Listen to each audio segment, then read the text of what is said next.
we have studied that two types of voids are generated when particles are close packed to give CCP or HCP structures.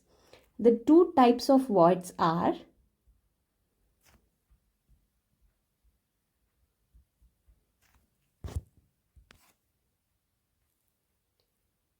one is the tetrahedral void,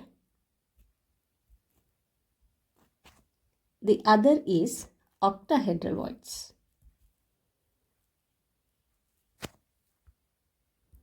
Also, you know that the number of octahedral voids are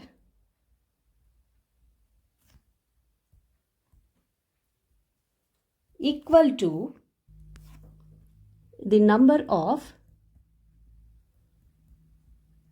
close packed particles.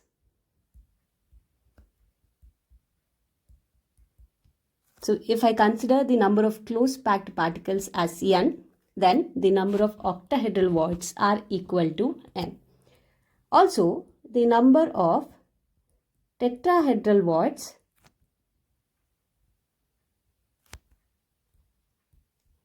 is twice the number of close packed particles. So I can write that tetrahedral voids are equal to 2n. In case of ionic solids, we have cations as well as anions. Nothing but ionic solids are made up of cations as well as anions.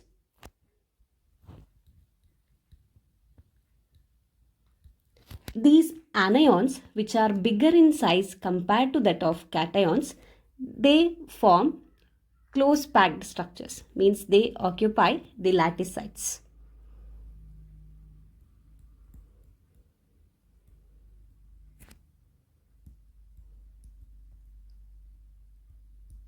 Whereas cations, they occupy voids. Voids are occupied by the cations since they are smaller in size. Now, if the cation is bigger in size, it occupies octahedral voids. Whereas, if the cation is smaller in size, then it occupies tetrahedral voids. So in case of ionic solids, anions occupy close packed structures and cations occupies the voids. Whereas if the cations are bigger in size, they will occupy octahedral voids. Whereas if the cations are smaller in size, those cations will occupy tetrahedral sites. In case of solids, all the tetrahedral as well as octahedral voids are not occupied. Only a fraction of these voids are occupied, and that depends on the chemical formula of the compound. Now, let us understand how to identify the tetrahedral and octahedral voids occupied by the compound, and using these tetrahedral and octahedral voids, how we can write the chemical formula of a compound. Let us consider the first example.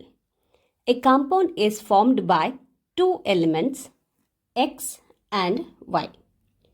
Atoms of the element Y is taken as anions, make CCP, means they are forming close packed structure. And those of the elements X, which are the cations, they occupy all the octahedral voids. All the octahedral voids are occupied by element X.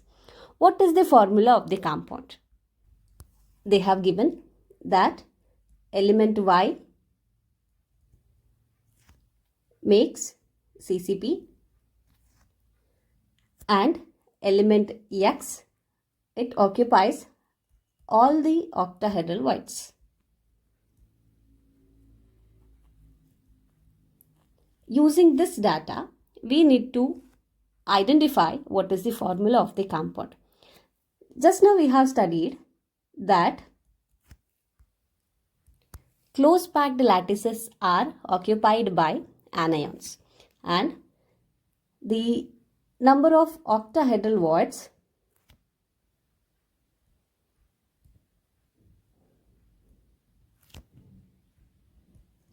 is nothing but it is equal to the number of close packed particles.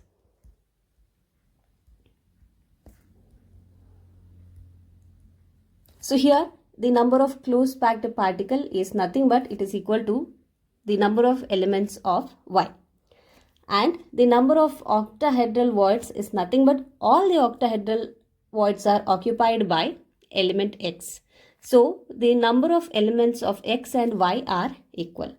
So the ratios between the number of elements of X as well as Y is 1:1. So since the number of elements of X and Y are equal, their ratio is 1:1. So the formula of the element is XY. Whenever we write the formula, first we will be writing cation and then we will be writing anion, and therefore the formula is XY. Let us consider another example.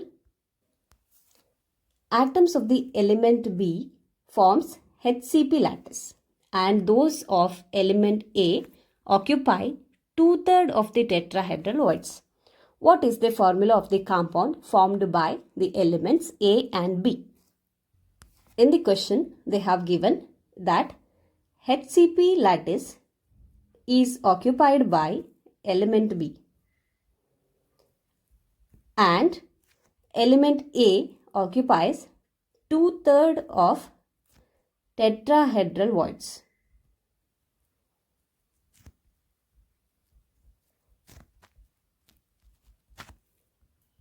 We know that number of tetrahedral voids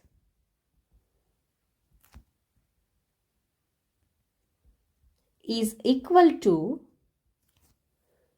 twice that of the number of close packed particles.